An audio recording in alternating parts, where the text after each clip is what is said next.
Ei, Oi, Elizabeth. Maíra! Boa noite. Boa noite, querida. Seja bem-vinda. Muito Então, obrigada. a Eu gente tinha mais ou resolvi te menos chamar porque combinado. enquanto a Taninha, a gente espera a Taninha, pelo menos a gente vai batendo um papo. Pois é, e sabe uma coisa que eu falei com a Tânia? É o seguinte: a história do seu Jair é uma história muito rica, não é? Sim, sim. E eu acho que uma live a gente não vai conseguir contar essa história aqui, não, vai? Você Ah, não acha? vai não. Não vai não. Eu Só também de vida pensei nisso. política já dá uma live. Pois é. Não, quando você vai ouvir a A história Taninha dele, chegou. a Tânia Desculpa, chegou? Elizabeth. Chegou. Então vamos lá. Então vamos Você chamar ela quer? na ordem, então? Vamos, vamos. Aí a gente Então volta tá, para a então ordem. vamos lá. Então você sai que eu chamo ela, tá? Só um minutinho que eu vou chamar a Tânia. Tá. Peraí. Ei, Tânia, eu vou te localizar aqui.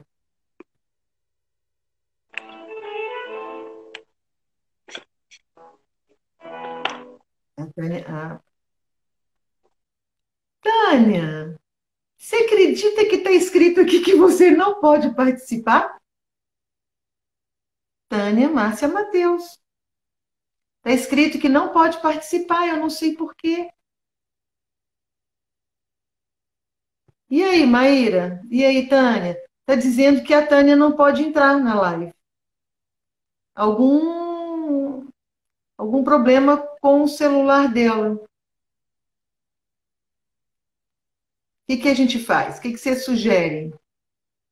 Porque, gente, é o seguinte: a Tânia, ela é a filha do seu Jair Mateus. A Maíra é a neta. Então, nós íamos conversar, vamos, né, conversar aqui com a Tânia, que é a filha, com a Maíra, que é a neta. Entra a Maíra. Ok. Algum problema com o celular? Maíra, você vai voltar. Até a Tânia resolver lá.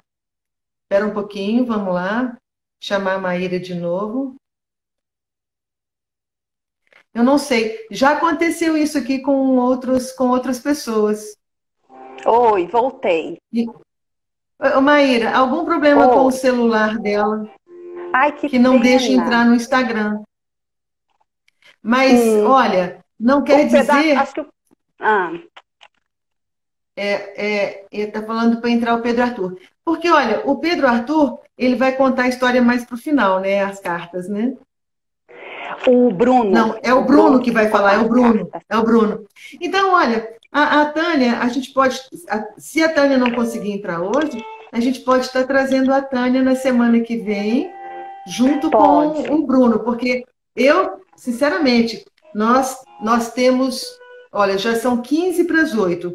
Nós temos uma hora de live, significa que nós reduzimos agora para mais ou menos 50 minutos. Eu não sei o tempo que a gente. Eu entrei às 19h33. Com uma hora Ah, cai a tá. live e a gente não salva. A gente perde ela. Eu preciso parar ela antes para Entendi. salvar a live, entendeu? Então, muito Tá. provavelmente, a gente vai ficar na história da guerra. E na semana que vem, se eles toparem, eles entrariam. Porque eu acho que a gente não consegue encerrar aqui essa história, não é? Sim, depois de mim, então, pode entrar o Bruno e a gente fala das cartas que a gente escreveu. Quando a gente fez o livro pro vô, para resgatar essa memória dele, da participação dele na Segunda Guerra, a gente teve essa ideia de todos os netos escreverem uma carta pro vô. Então, o Sim. livro termina com essas cartas que depois de mim o Bruno vai ler alguma. Eu achei super linda a história. Linda a ideia de vocês, de escreverem uma carta para ele, cada um. Sim, Achei sim. muito É uma legal, forma muito legal. da gente se referir ao vô de novo, A novamente. mantê-lo vivo, A- né? Mantê-lo vivo. sim, sim. O livro é uma forma de manter vivo, né? O resgate da memória, a importância de falar sobre a participação, não só dele, mas dos pracinhas na Segunda Guerra Mundial. Foram 25 mil soldados enviados para a Itália. E é importante voltar a falar disso, voltar a falar dos pracinhas, Sim, da participação do meu avô.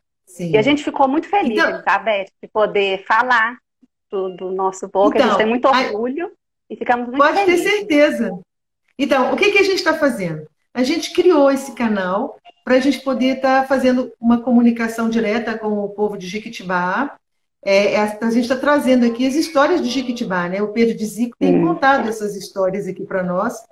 E aí, a Flávia, que é uma amiga minha daqui de Jequitibá, a Flavinha, filha da dona Ana, ela falou: olha, tem o senhor Jair Mateus, ele tem muita história, ele foi para a hum, guerra. E aí ela falou, converse com a família e traga essa história que ela é muito importante. É aí que ela me emprestou o livro, sim. que eu não tinha, e aí Que estamos bom. aqui falando. Você não está no Brasil, você está onde? Na Argentina. Eu estou na Argentina. Eu moro aqui em Buenos Aires. Você mora em Buenos Sim, Aires. Ai, que sim, maravilha. sim. Então é o seguinte, o que que eu pensei de nós fazermos, Maíra? De nós Hum, começarmos a história, porque eu acho que nem todo mundo vai ter acesso a esse livro. E eu pensei de nós começarmos a contar essa história mesmo do seu Jair aqui, de onde ele veio, como é que ele foi parar nessa guerra. Você uhum. quer começar a contar essa história? Você quer ficar livre para contar, em vez de eu ficar te perguntando, e você vem trazendo a história. Tá, bom, eu vou contar aquilo que eu pude aprender até hoje.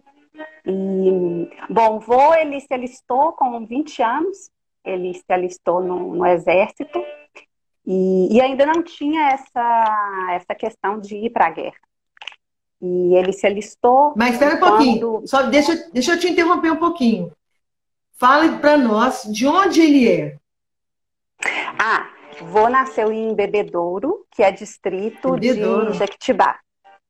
Vô é de Bebedouro de Exato. 1922. Se eu tiver errado, algum dos filhos me corrija aí que estiver na sala.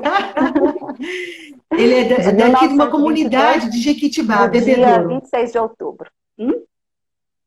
Então, ele é de uma comunidade daqui de Jequitibá, chamada Bebedouro. Sim, Bebedouro. E como é De que ele Bebedouro. saiu daqui de Jequitibá? Por quê? Ele saiu de Bebedouro com 14 anos e foi direto para Belo Horizonte. E foi para a casa da madrinha dele, com 14 anos. Veneranda. Foi para a casa da madrinha dele. E, bom, foi aos 14 anos, sozinho, na cara e na coragem. E aos 20 anos aconteceu foi quando ele foi se alistar né, já pulando algumas cartas, que ele se alistou no exército, foi com 20 anos. É. A gente assim fica imaginando, né? Porque no livro ele traz, né, que ele trabalhava aqui na fazenda, na área, trabalhava com gado, cuidava Ah, dos sim. bois, cuidava da fazenda. Porque eu fico imaginando, sabe, Maíra, como que uma pessoa que vivia uma vida aqui tranquila, numa comunidade simples aqui, na comunidade Bebedouro, de repente sai daqui, vai para Belo Horizonte. Chega lá, ele já estava trabalhando em Belo Horizonte, não é isso? E, de Uhum. repente, ele decide: eu vou me alistar na FEB. Ele estava trabalhando no comércio antes de se alistar e também chegou a trabalhar, ele fala no livro, no relato que ele passa para o Pedro Arthur, de estafeta. Estafeta é como se fosse o nosso office boy hoje, em alguma secretaria do Estado ou da Prefeitura. Depois desse trabalho, desses dois trabalhos, ele foi se alistar no Exército. Entendi. Olha, a Tânia entrou aqui novamente, está perguntando se pode convidá-la novamente. Você quer fazer essa tentativa ou Bom, como é que a gente faz? sim, pode ser. Fazemos Eu novamente? saio, sim. Porque não entra três pessoas. Deixa eu ver aqui como que eu saio. Peraí. Então, vamos fazer assim. Vamos fazer mais uma tentativa, porque a Tânia tinha se preparado para fazer a abertura da live. Sim, é o som do É, banderoísta argentino. É um bandoneon. porque tem uma aula de Aí bandoneon deve estar bem acontecendo. frio. Aí deve estar bem frio. Eu sou daí de pertinho. Eu sou do Rio Grande do Sul, Maíra. Eu sou de Tapes, Lagoa Ah, dos Patos. Bem próximo aí. Tá aqui, Então, tá a aqui Tânia está dizendo pertinho. que já pode entrar. Então, vamos tentar. Tá, deixa eu sair aqui, que eu não sei como que eu faço para sair agora. Ai, ai, ai. Ai, essa parte aí. Tá com a imagem paralisada aqui, como se tivesse paralisada a imagem para mim, mas eu não tô. Gente, essa parte aí eu também estou na dúvida como é que sai. Porque eu clico em encerrar aqui, tem uma palavra encerrar para mim. Vamos ver.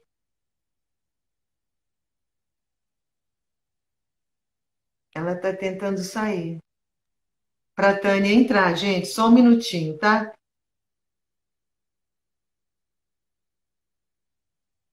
A Tânia está tendo dificuldade. Como é que a gente faz? Então, ó, depois a Tânia entra. Ah, saiu. Então vamos lá. Vamos chamar a Tânia de novo aqui, só um minutinho.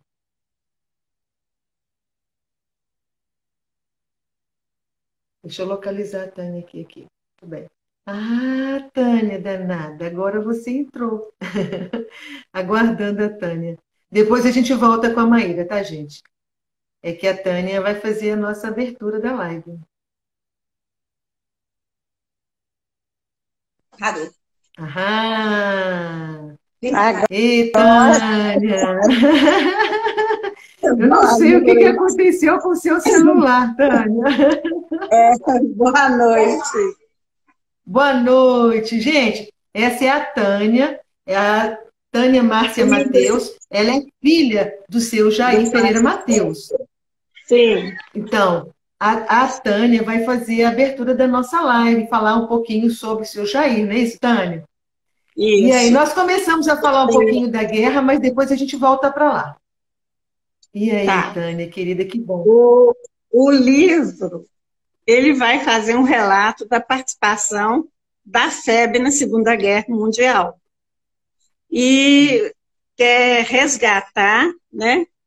Vai tratar de um testemunho de um personagem que viveu nos campos de batalha lá no solo italiano, que é meu pai, Jair Pereira Mateus. E saiu aos 14 anos de idade, de bebedouro. Ele estava lá com os irmãos, morava na fazenda, trabalhava, mas deu um repente nele, ele quis ir para Belo Horizonte, ficou na casa da madrinha veneranda Filizola, que o recebeu com muito carinho, e lá ele morava no Barro Preto. No Barro Preto, Não, ele ia sempre aos jogos do Cruzeiro, né? pois é que na época não era Cruzeiro, né? Na época Era tinha, o Palestra nome era Itália. outro. É o Palestra de Itália. Isso, Palestra Palestra Itália. Itália. Isso.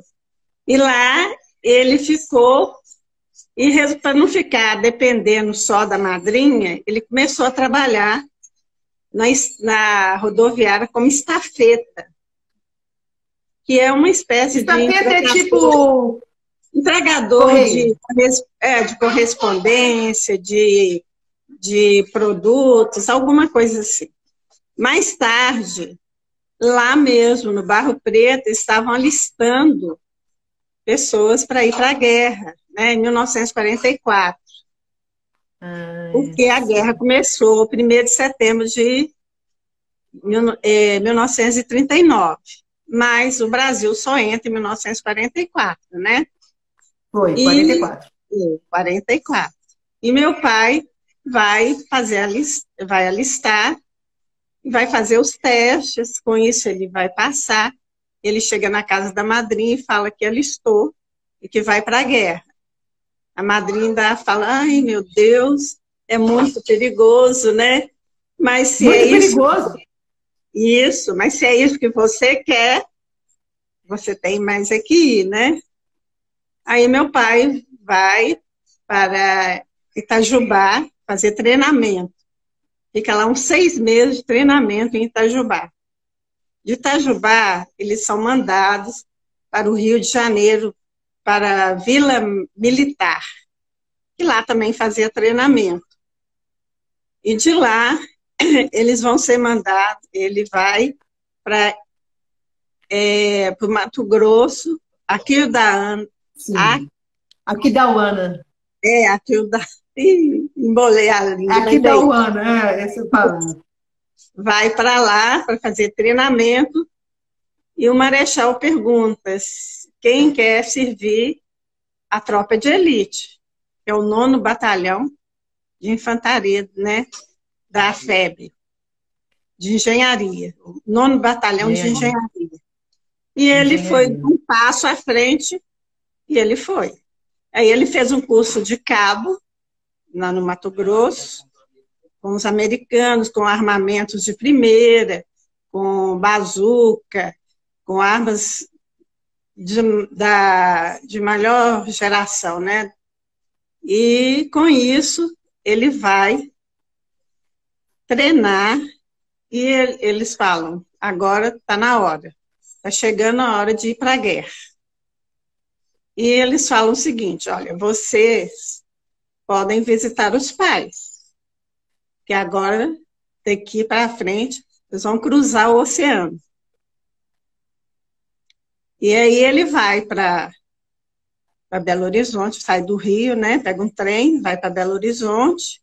De Belo Horizonte ele pega o trem para Sete Lagoas. E aí ele embarca de Sete Lagoas. Quando ele chega em Sete Lagoas, ele tem uns amigos que arranjam um transporte para ele chegar a Jequitibá. Ele fala que no livro ele fala inclusive que ele não tinha nem dinheiro para chegar nem até Sete Lagoas, né? Não tinha.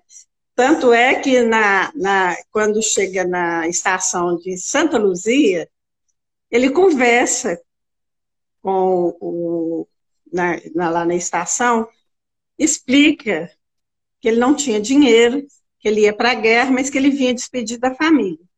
Então, o chefe lá da estação libera e deixa ele vir. Ele chega a Sete Lagoas, né? Sabendo que ele podia vir. E lá, o que ele faz? Ele tem uns amigos que arranjam transporte para ele vir para Jequitibá. Chegando em Jequitibá, ele vai logo na casa de Jonas Souza Santana. E pede a Eu ia te perguntar isso. É isso que eu queria te perguntar. Esse Jonas de Souza Santana é o pai do Geraldo de Jonas? É o Geraldo de Jonas, isso. Ah, pai de Geraldo de Jonas. Ele mesmo. Sim. Ele vai lá. Eu conheci muito. Isso, ele vai lá e pede uma mula emprestada para ele poder chegar a Bebedouro. Só mais uma coisinha, Tânia. Só mais uma coisa. Eu fico interrompendo, mas é porque eu tenho umas coisas que eu acho importante para as pessoas saberem. Olha, quando a gente está falando, olha o percurso que ele fez. Ele saiu do Rio, ele saiu de Aquidauana, no Mato Grosso, para vir para o Rio de Janeiro, do Rio de Janeiro, Belo Horizonte, Sete Lagoas. Só que quando chega em Sete Lagoas, ele tem que vir para Jequitibá, mas a gente tem que se lembrar que em 44, 43, essa estrada aqui, ela não tinha asfalto, ela não tinha nada. Ele já tinha feito uma viagem longa para chegar aqui e vir na estrada de chão. Por até isso, Jequitibá. Isso, a saga do Cabo Jair, né? De Jequitibá à Itália. É isso, né? Sim. A Monte Cassino. Sim, isso mesmo. Isso que é o título do livro, é esse, né? E eu queria, só para gente, mais uma coisinha. Vocês que foram filhos e conviveram com o seu Jair, era uma curiosidade no que eu li o livro, era saber, quando o seu Jair falaram com ele que ele podia vir para cá para ver a família, fala, você já pode ir lá ver sua família, porque agora nós vamos embarcar para a Itália. Ele comentou com vocês que sentimento era esse que seu Jair estava... O que ele sentia quando ele vinha para cá, quando ele veio para cá? Ele veio despedir ou ele sabia que ele ia voltar? Ele tinha essa sensação de que ele ia voltar. Ele só veio despedir, mas voltaria ou ele achou que ele ia morrer na guerra? Ele falava sobre isso? Não, eu não sei. Não a não ser que ele tenha falado com meu irmão. Foi o que fez o livro, né? Que propôs fazer esse livro pelo Arthur. Pode te esclarecer melhor. Mas com os filhos, ele sempre falava que a guerra não era boa coisa. Que era a pior coisa que existia, era a guerra. Mas assim, Ele fala que é uma estupidez humana, né? Mas para quem esteve lá, vem com isso, né? É uma estupidez humana. Então, ele simplesmente não falava. Só mais tarde, quando meu irmão conseguiu, em 2000, os relatos, né? Ele gravar os relatos que meu pai contou. Aí que meu pai começou a contar sobre a guerra. A gente tinha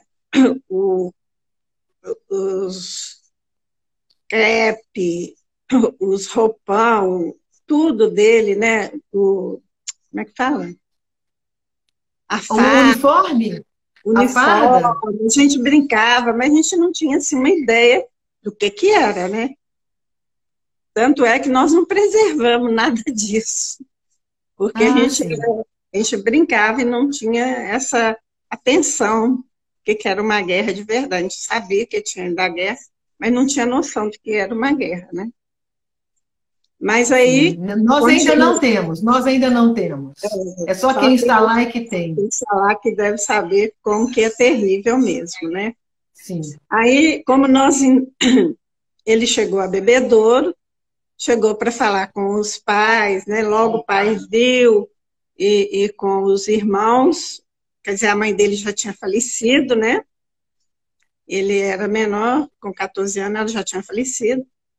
E meu avô falou logo, quando ele viu, falou, Jair, você veio para falar que você vai para a guerra. Ele falou, não, não é isso. Ele falou, porque meu avô tinha um pouco, assim, de sabedoria, né? Ele sentia, pressentia, ele tinha esse senso de fazer um responso, né? De saber o que estava acontecendo. Ele tinha essa sensibilidade. Sensibilidade. Isso.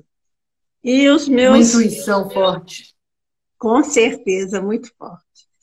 E meus tios ficaram olhando os irmãos dele, mas não falaram nada, sem saber. Ele tinha quantos irmãos?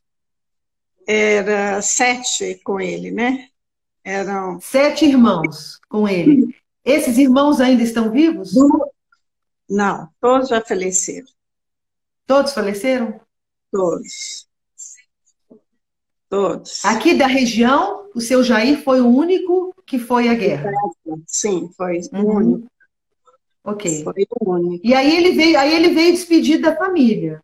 Veio despedir da família. Na verdade, ele não veio despedir, ele veio passar uma noite com a família, né? Isso, despedir assim, veio falar que ver a família e não sabia se ia voltar, né? Porque guerra a gente nunca sabe o que acontece. E foi ainda mais ele que estava no 9º batalhão, que era o batalhão de elite da FEB, de engenharia, que estava no front, diretamente enfrentando os alemães, né? E para salvar as cidades da Itália lá. E ele também desarmava as minas. As minas. Para isso eles foram, né? Para isso eles foram. Para ajudar. Para isso eles foram, para desarmar as minas. Para acabar, né? Chegando, tomando Monte Castelo. Sim. Mas olha, você disse que ele veio, despediu da família, voltou para lá. Para Belo Horizonte, foi para o Rio de Janeiro, foi para Aquidauana, e de lá eles foram para o Porto e embarcaram para a Itália, para Nápoles. Demoraram 17 dias no navio. Comeram feijão e doce. Sim. Para não enjoar, mas lógico que enjoava, né? Quer dizer, você imagina, naquela época, atravessar o Atlântico, no navio, 17 dias de navio, e com aquela incerteza do que seria uma guerra, porque eles não tinham essa certeza de que Imagina, olha a idade dele. Quantos anos ele tinha? 22? 20 anos. 20 anos eu resolvo ir para a guerra, faço um treinamento com 20 anos. É muito, né? É muito louco. A pessoa não tem noção de nada. E eu achei muito louco também, ele dizia assim, que ele no mar, 17 dias, e ele achava que aquele navio era uma caixinha de fósforo naquele oceano gigante, imenso. É um tapete azul, né? quer dizer, de tanta água, nunca viu, quer dizer, sair de Bebedouro, que é uma comunidade pequena, ainda mais naquela época, né? Ir para uma imensidão do mar. Entrar num navio americano, né? O navio era um Isso, navio americano. eles eram treinados por americanos. Eles foram Treinados por americanos. Isso. E eles foram treinados para ajudar, né, lá os americanos para a tomada de Monte Castelo também. E eles Sim. vão passar um perrengue na guerra, né? É quando eles chegam em Zorca, que é o primeiro lugar que eles chegam. Ah, Já e tem uma história, aquela história do início.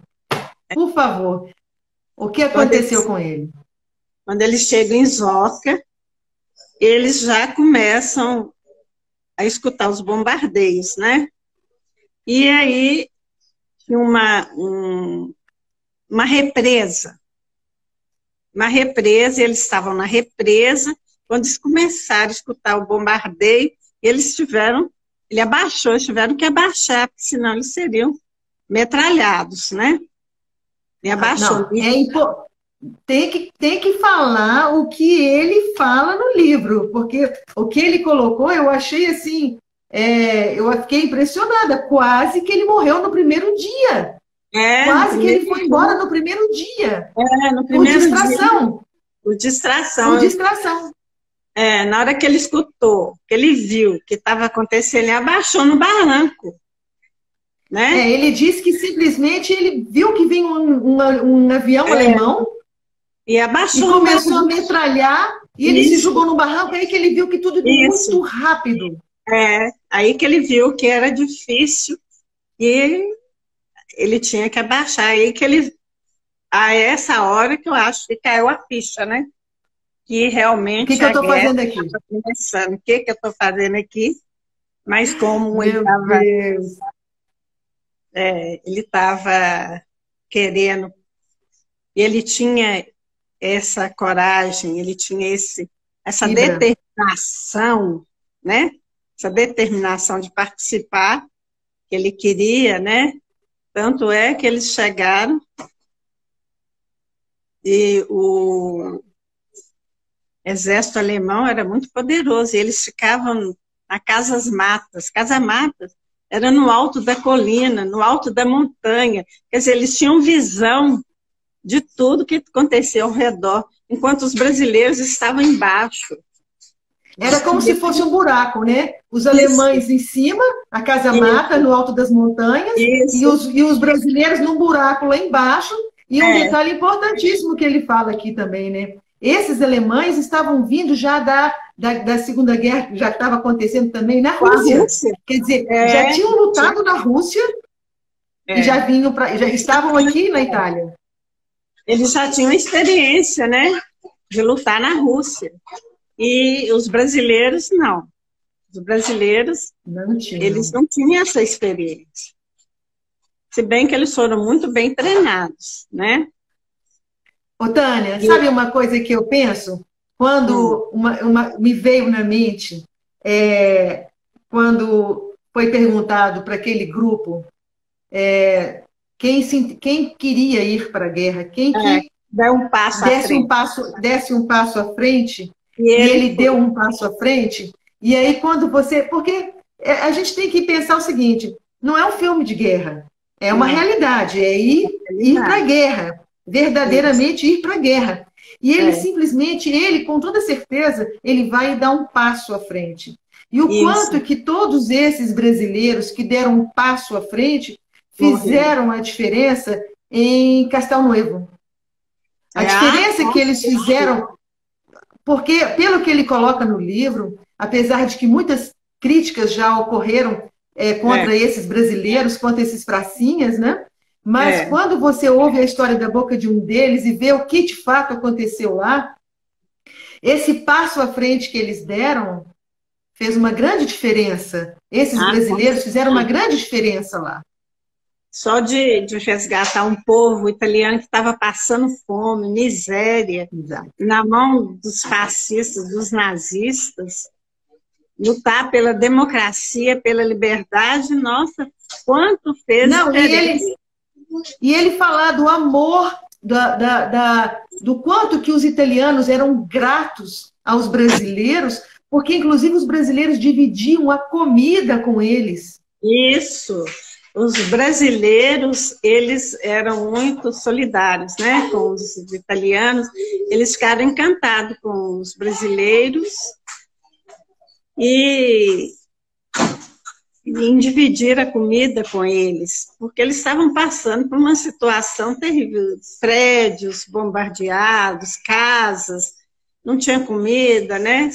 Você imagina uma guerra onde começa a destruir tudo, não tem alimento, não tem nada, e um grupo de soldados brasileiros que socorreram, né? Não, a gente não, quando você fala assim, imagina um grupo. Não, a gente não imagina. A gente não imagina, né? A gente se reporta aos filmes, que está muito longe da realidade, né? Eu acho que a gente tem que se colocar no lugar do outro, sabe?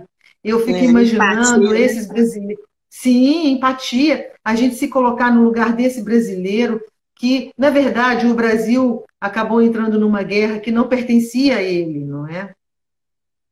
Mas eles foram lá. Guerra, o período que o Brasil estava vivendo, um período do Estado Novo, né, que era Getúlio Vargas, que estava como presidente do Brasil, e ele fazia um jogo duplo, né, tanto do lado do eixo como do lado dos aliados, por interesses econômicos, né?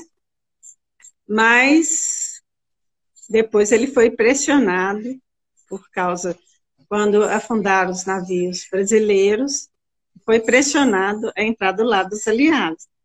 Quer dizer, é uma contradição. Aqui no Brasil era uma ditadura, né? E estávamos vivendo uma ditadura. E eles foram lutar pela democracia. E foram lutar pela democracia. Isso, lutar pela democracia. Em outro continente. É impressionante. E foram 25 mil soldados brasileiros, 42 pilotos da FAB e 400 soldados em apoio à FAB. Você imagina o contingente de brasileiros que estavam lá lutando na guerra. Aí ele coloca, né, não sei se você viu, quando eles vão avançando, e a batalha vai só aumentando, e Estilaço, colegas, outros brasileiros de outras divisões, né, porque não era só eles que estavam lá. Não era só a nona de engenharia, né? Morrer estilaçados. Sim, pedaços, bombas, minas. Bombas, pisar em minas, que era um perigo. Você tinha que ter o maior cuidado, porque se qualquer distração, você podia ir por os ares, né? E eles faziam isso. Eles diziam... Não, eu sinceramente, eu não consigo imaginar como que é a mente de uma pessoa, como que funciona hoje em dia. Ô, Tânia, eu vou falar com você o seguinte, nós estamos a 15 minutos de acabar a live. Eu te falei que a live é muito rápida. Não. Então, nós vamos ficar... Vou pedir para a Maíra e para o Bruno se eles podem fazer na semana que vem, para a gente continuar, porque hoje eu tenho para mim que nós não vamos dar tempo para a gente poder fazer a coisa direitinho, porque eu queria muito que essas histórias ficassem registradas. Eu custei entrar, meu telefone não estava entrando de jeito nenhum. Eu tentei pelo computador, também não estava conseguindo entrar. Eu falei, acho que eu não vou conseguir entrar. Entrei. Então, mas olha, eu queria muito que essas histórias daqui de Jequitibá ficassem registradas, porque isso é memória. Nós estamos vivendo um momento de obscurantismo também no Brasil. Então, é muito importante que a gente não perca a memória. é exatamente por perder a memória que tudo isso está acontecendo, não é? Volta a Então, acontecer, né? exatamente. Então, Infelizmente.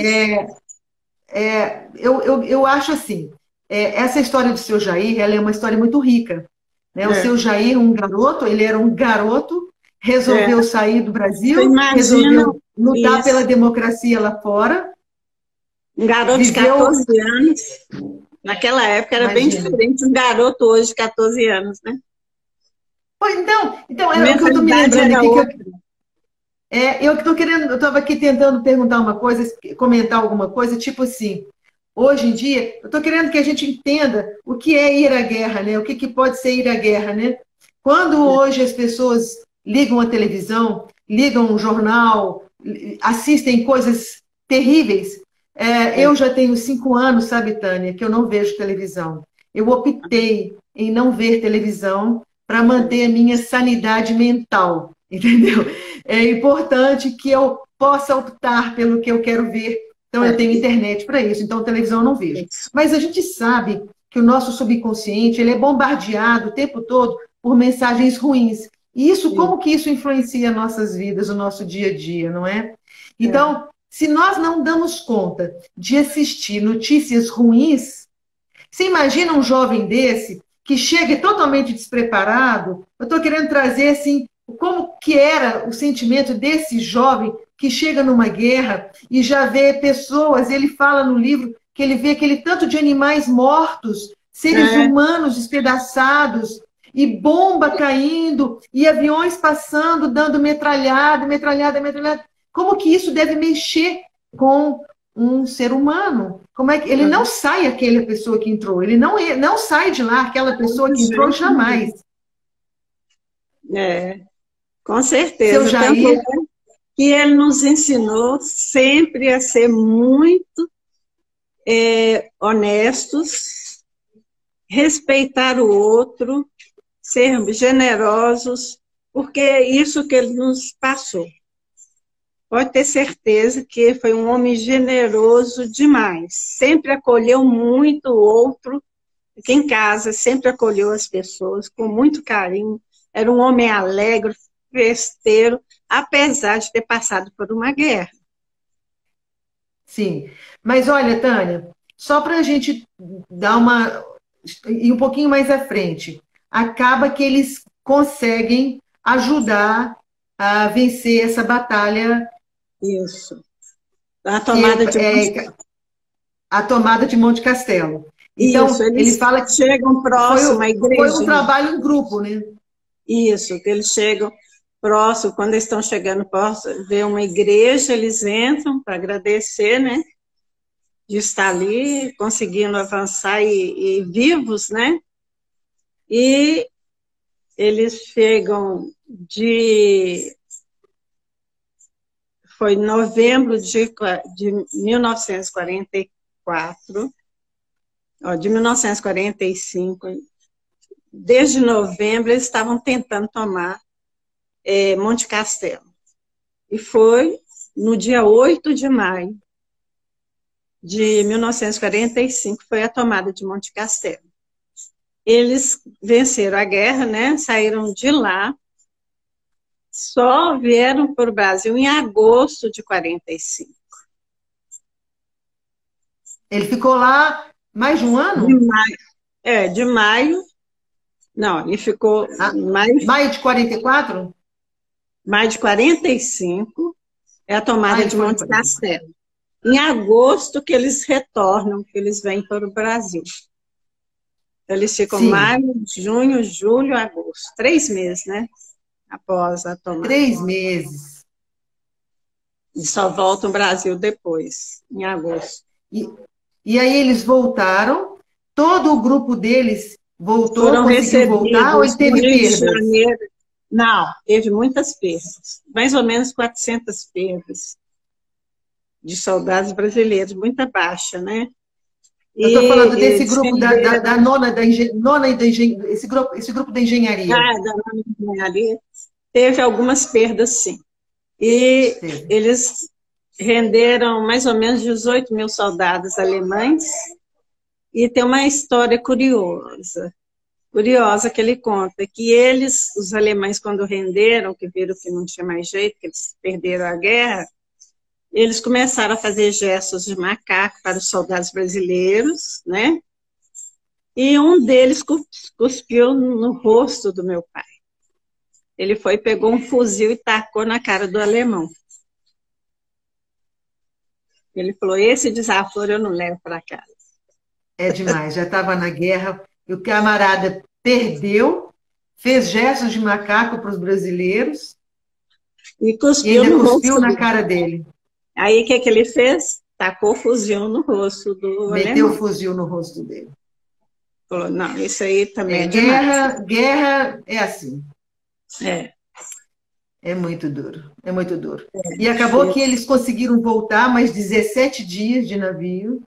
Isso. E foram para onde? Direto para o Foram Rio de Janeiro? Rio de Janeiro, foram direto para o Rio de Janeiro. No Rio de Janeiro, eles foram recebidos com festas, né? Com abraços, muita gente na rua, saudando eles. Foram recebidos como heróis, né? Foram recebidos como heróis. Depois disso, ele vem para Belo Horizonte. Chega em Belo Horizonte também, são recebidos. Depois vem para Jequitibá, ele é recebido aqui com festas. Depois Eu imagino a festa que Jequitibá não fez para ele. Foi recebido com festa aqui também. E depois foi para Bebedouro. Foi para Bebedouro. Tem uma pessoa aqui falando, Jair era uma pessoa super alto astral, brincalhão, espiritualista, respeitoso. Parabéns a esta família linda. Ele não parecia ter nenhum tipo de trauma pelo que a guerra deixa na vida dos combatentes. Não, ele gostava muito de dar uns tiros, né? Mas, então, ele era um homem alegre? Era alegre, gostava de festa, gostava de casa cheia, sempre gostou, sempre acolheu pessoas. Olha que morávamos com a gente, sempre trouxe gente para morar junto com a gente nem nunca viu. O Zé Mudo, por exemplo, um exemplo. Ele morava na rua, nós tínhamos um comércio, meu pai tinha um comércio em Belo Horizonte, e ele dormia na rua, encostado no comércio. Um dia lá, meu pai colocou ele para dentro. E desse dia em diante, ele passou a morar com a gente. Nunca mais ficou na rua. Então, meu pai tinha disso, trazer pessoas que que eram pobres, que não tinham, desvalidos mesmo, né? Sim. Para cuidar, e ele gostava, cuidava com muito carinho, ele sempre acolheu muita gente aqui e passava a morar com a gente, e sem problema nenhum. Que maravilha! Ele sempre foi assim, muito generoso. Uma pessoa generosa. Sim, muito generosa. E tinha, assim, muito carinho com a família, sempre tratou muito bem a família. Os netos, tinha adoração pelos netos. Vocês foram quantos filhos? Vocês são quantos filhos? 10, e tem um que faleceu. 10 filhos. Tem um irmão que faleceu. Sim, Jairzinho. Sim. Muito bem. Tânia, a família é grande. Isso. E aí nós sabemos que tem vários escritores. E olha, gente, nós vamos falar dos livros depois também, porque o Pedro Arthur, então, o livro foi escrito, A Saga do Cabo Jair na Segunda Guerra Mundial, foi escrito pelo Pedro Arthur. E vocês estão falando que vai continuar, não vai a saga? Vai. Teve mais pessoas que ajudaram a escrever, né? Cada um ficou com uma parte. Teve o Pedro, a Maíra, a neta, né? Messi, você a mais velha. E a Messi. Isso. Nós 4. Sim. E os netos e vai ter continuidade? Hã? Ah, sim. Aí as cartas nós vamos fazer semana que vem. Vai ter continuidade do livro, Tânia? Vai. Vai ter outra. Então, e olha, e o Pedro Arthur nos deu 2 livros aqui para a gente poder sortear na live. As Aventuras de Janjão e Outras Histórias. História infantil. É um livro de histórias infantis, que a gente vai deixar para a próxima live, porque eu vou ver de que maneira que a gente vai fazer isso. Porque talvez a gente podia fazer para as pessoas aqui de Jequitibá, que a gente poderia estar entregando. Isso, que é mais fácil. Poderia estar buscando aí com vocês também, lá no casarão. E aí também a Maíra, que estava aqui com a gente, e que vai voltar na semana que vem, ela também é escritora, e ela escreveu Um Quarto que Fala. Poesias. É um livro de poesias, gente. Então, olha, nós vamos estar aqui também. Gente, poder divulgar livros, sabe? Divulgar cultura de boa qualidade, de excelente qualidade, é tudo que a gente quer nesse nosso Brasil de hoje. Isso. Não é? Então, mas de qualquer maneira, nós vamos poder falar mais dele depois. Tânia, eu achei maravilhoso. Eu queria muito que a gente dissecasse mais essa história da guerra. Depois porque eu fico assim muito impressionada, sabe? Com o que é de verdade uma guerra e tudo isso que ele viveu. Mas nós estamos aqui já há 5 minutos para encerrar nossa live e eu não posso perder a live, eu tenho que salvar. Então, eu quero muito agradecer a todo mundo que esteve aqui. Não deu para ler tudo que as pessoas falaram. Muita gente escreveu muita coisa, mas não deu para ler tudo, gente. E você acha que daria para continuar a live na semana que vem? Porque a história dele não acaba aqui depois da guerra, né, Tânia? Ele tem muita história para ser contada. Então, você acha que a gente pode continuar na semana que vem? Eu acho que sim, vamos tentar, vamos. Então tá. Então, gente, olha, uma boa noite para todo mundo. Quero agradecer também por ter nos convidado, uma honra para a gente, para a nossa família, poder homenageá-lo. Muito obrigada. Tânia, isso é registro, isso tudo vai ficar registrado. Se um dia a administração pública de Jequitibá entender que pode se fazer aqui um museu, porque, não sei, todo mundo aqui sabe, Jequitibá é uma cidade que tem 350 e poucos anos, é uma cidade muito antiga. Ela concorreu com o Curral del Rei. Isso, capital. Para ser a capital mineira. Então, é uma cidade que tem muita história. O livro de Barreto tem falando isso. Exatamente. Então, olha, é uma cidade que tem tanta história. A gente, nesse momento, a gente está contando também a história da família Marques Guimarães, que começou tudo aqui na Fazenda Barra do Jequitibá e tudo mais. Então, se chegar um dia e a administração pública entender, se o prefeito que tiver na época, um prefeito que tenha uma visão de que é necessário se fazer aqui o Museu de Jequitibá, todas essas histórias estão registradas. Isso. Todas elas serão registradas e muito mais histórias serão registradas, não é? Tá bom.